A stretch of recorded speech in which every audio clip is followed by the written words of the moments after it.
શરીરમાં લોહીનો ઢગલો થઈ જાય ને તેવા એકદમ સુપર સોફ્ટ પેંડા બનાવવા માટે મેં 3 નંગ બીટ લીધા છે અને આ રીતની ઝીણી ખમણીથી આપણે સરસ રીતે ખમણી લેવાના।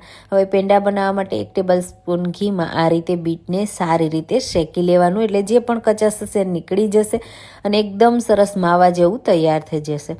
હવે સોફ્ટ કરવા માટે અડધા કપ દૂધને પણ આપણે સારી રીતે એડ કરી મિક્સ કરવાનું। હવે સ્વાદ પ્રમાણે ખાંડ એડ કરવાની, તો મેં 4 ટેબલ સ્પૂન ખાંડ એડ કરી છે અને આ પેંડા એકદમ પેંડા જેવો ટેસ્ટ આપવા માટે 1/4 કપ આપણે મિલ્ક પાવડર પણ એડ કરીશું, મિક્સ કરી લેશું અને થોડા મિક્સરને ડ્રાય થાય ને ત્યાં સુધી આપણે એને કૂક કરવાનું। પછી આપણે એને એક પ્લેટમાં કાઢી હાથથી ટચ થાય ને એવું ઠંડુ થવા દેવાનું। ઠંડુ થઈ જાય ને પછી આ રીતે પેંડાનો શેપ આપી અને નાળિયેરના પાવડરમાં કોટિંગ કરવાનું અને સાથે પિસ્તાથી ગાર્નિશ કરીશું।